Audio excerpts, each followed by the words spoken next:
Bismillahirrahmanirrahim. Assalamu alaikum and hello my dear students. This is lecture number 2 of phonetics for the students of BS 4th semester GDC PUBI, specifically for them, but it can also be used by students of colleges which are affiliated with Abdul Wali Khan University, Mardan. The name of the paper is Phonetics and Phonology, and this is a revision of phonetics chapter. I have written revision 1 because this revision might continue in the next lecture also. This may not be very useful for those students who want to know about phonetics in detail. If they want to know about phonetics in detail, they should then watch those lectures, lecture 2, lecture 1, 2 and 3 of a BS second semester, which are available on my channel. So today's topic is revision of the phonetics chapter, and we will do this revision from your recommended books, Yole, The Study of Language by George Yole, and we'll do it very quickly as it is revision. You have already done it. Phonetics is, as you know, the general study of the characteristics of C sounds. There are 3 branches: articulatory phonetics, which is very important for us, acoustic phonetics, auditory phonetics, and then the differentiation between voiced and voiceless sounds. Very briefly, we can say that voiced sounds are those sounds in the production of which your vocal cords vibrate, while voiceless sounds are those in the production of which your vocal cords do not vibrate. This is the difference between these two. Then there is the example of Z sound and V sound. In both the cases, vocal cords vibrate, and therefore these two sounds are voiced sounds. While contrasted with this are these two sounds, S sound and F sound. Both of them are articulated while your vocal cords do not vibrate. The detail can be watched in that lecture which I have recorded for the second semester. Then coming to the place of articulation. In order to understand the place of articulation, this is very important that you understand this diagram. Here, this area, down it you can see is the windpipe, and then you have lungs. From the lungs, the air rushes to the windpipe, which is also called trachea, and from trachea it reaches this area. This area is called larynx or sound box. As I've been telling you over and over again, in this sound box there are 2 vocal cords. In the middle of these 2 vocal cords there is a slit, and that space or that slit is referred to as glottis. The air then rushes and comes to pharynx, and then it can pass either through oral passage or through nasal passage, and velum can block these two. The whole of it actually tells you a lot about the places of articulation. For example, if you begin from the front, these 2 lips, these are the places of articulation. Upper jaw, lower jaw, that is teeth, the alveolar ridge, the hard palate, velum, the soft palate, the last part of it called uvula, and then the nasal cavity. All these are actually places of articulation.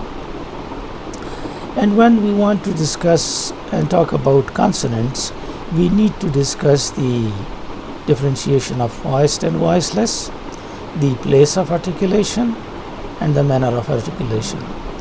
So in the place of articulation, the first area which I said is this one, and these are lips. These are two lips, and they are referred to as bi. Bi means two, labia means lips. So those sounds which are created with the help of two lips are referred to as bilabial sounds.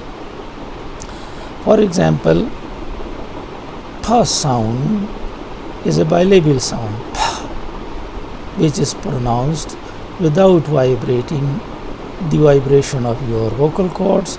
Therefore, it is bilabial voiceless sound. I'm sorry.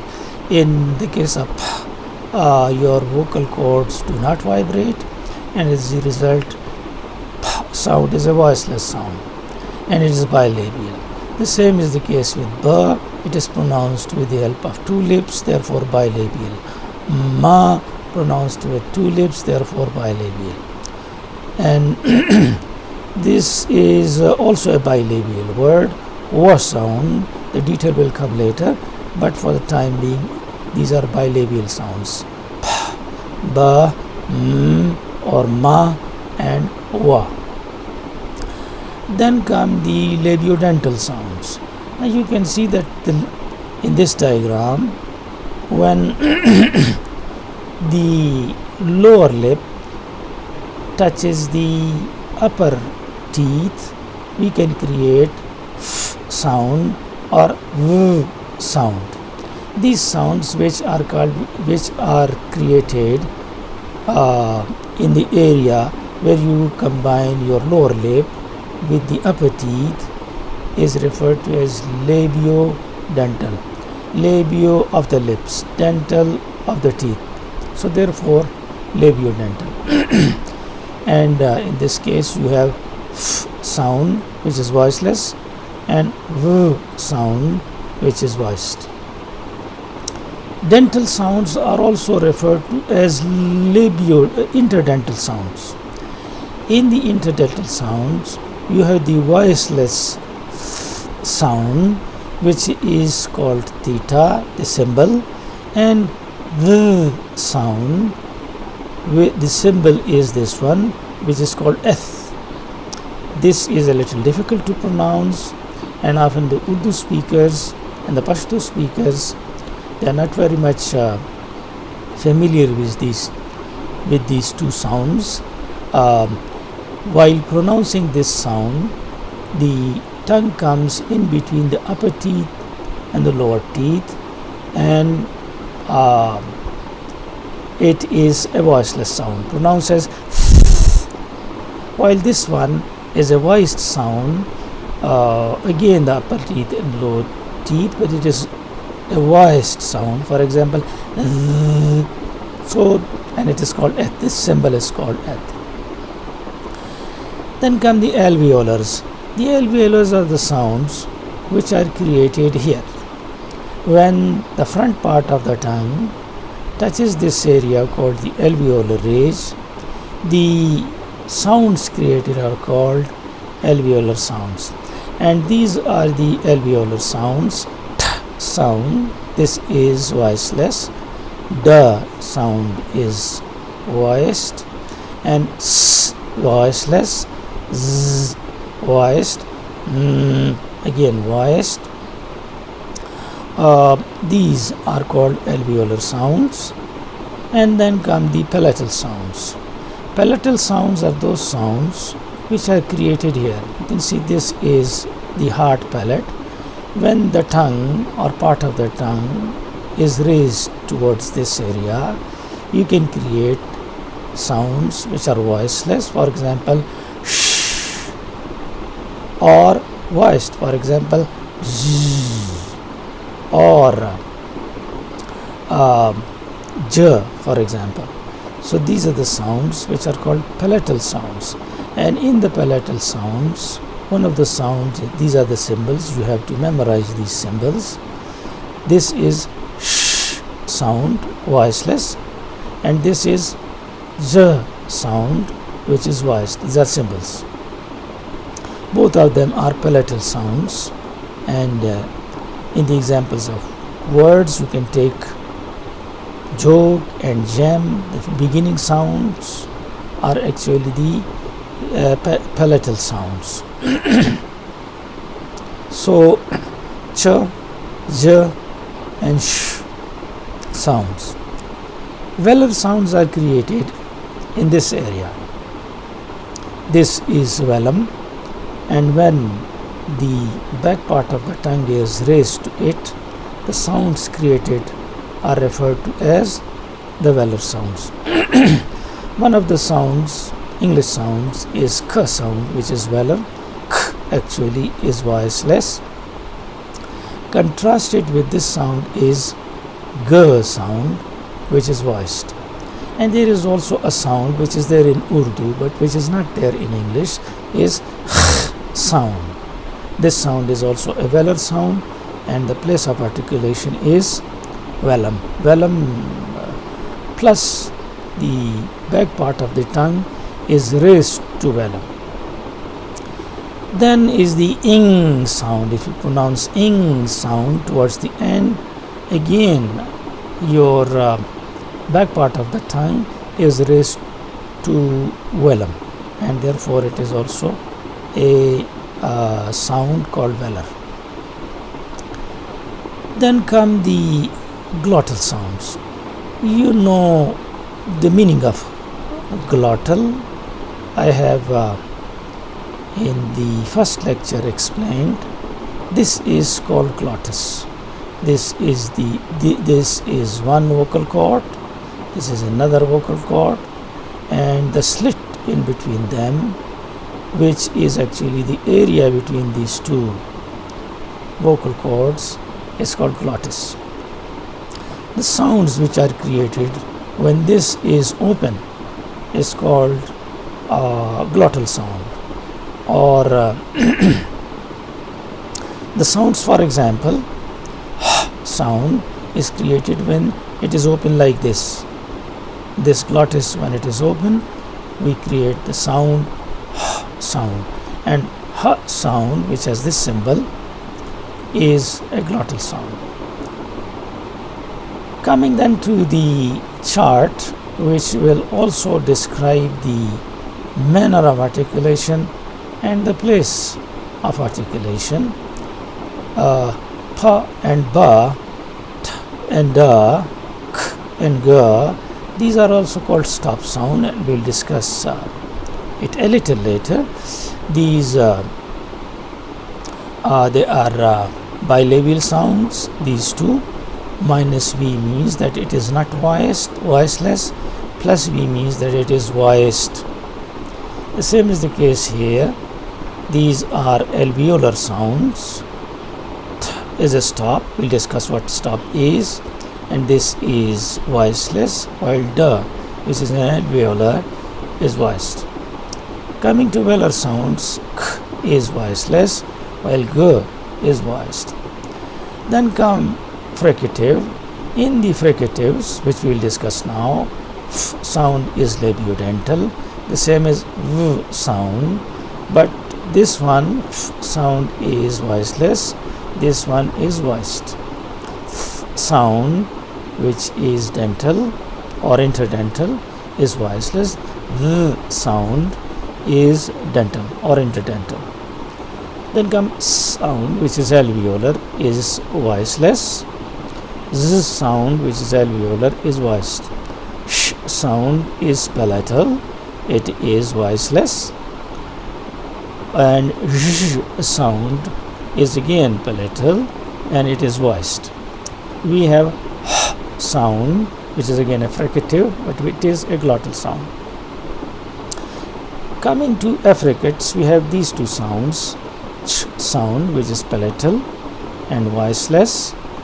J sound, which is palatal but voiced. In the nasal sounds, which the first one, ma, is a bilabial sound and it is nasal. Is an alveolar sound and it is voiced. is a velar sound, and it is again voice. In liquids, and we'll discuss what liquids are, L sound and R sound, these are called liquids, and both of them are voiced, both of them are alveolar. W and Y are glides, we'll discuss them a little later. We won't discuss the limitation of the chart. We'll go to the next topic, the manner of articulation. Now you know about the voiced and voiceless and place of articulation, and now coming to the manner of it. It is important to know the manner. As I said in the discussion of consonants, you need to know the distinction between voiced and voiceless, the place of articulation which you have to describe, and the manner of articulation. This chart, for example, which we discussed, tells you about the place of articulation, the voiced and voiceless distinction, and this is the manner of articulation which we haven't discussed yet. We are going to discuss them now. So manner of articulation, I was telling you, is important because there are sounds which are in which case the place of articulation is the same, but the manner of articulation is different. These two sounds, for example, p sound and b sound, both are created and articulated with the help of two lips. So both of them are bilabial and the place of articulation is the same, but the manner of articulation is different. And what is this manner of articulation? The manner of articulation is that the air stream is stopped. In the case of p and b sound, it is stopped with the help of two lips. So therefore these are bilabial. This is voiceless, this one is voiced. And in the case of t and d, this voiceless and voiced, once again the air is blocked, but in the alveolar region, and k and g, the air is blocked in the velar region. So as the air is blocked and suddenly released, therefore another name for stops is plosive. So this is a brief description of stops. Then come fricatives. These sounds are called fricatives. F sound, v sound, f sound, v sound, s, z, sh, and zh. One of them, for example, the f sound, the f sound, and the s sound, sh sound, these are voiceless, and the others are voiced sounds. Why are they called fricatives, and what is meant by fricative? The manner of articulation is such that the air stream is blocked, but it is blocked partially, not fully, as was the case with p sound, where it is blocked fully. It is blocked partially here, and after this partial blockage, it is released slowly. It is a kind of blocked released. So these sounds are referred to as fricatives. It is very brief because you've already done it. This is then the description of affricates. Affricates are actually ch and j sound. Once again, there is a brief stopping of the air with the obstructed release. The air is released, but there is a kind of obstruction which follows. So ch sound, a brief stopping and then an obstructed release. This is how we describe them.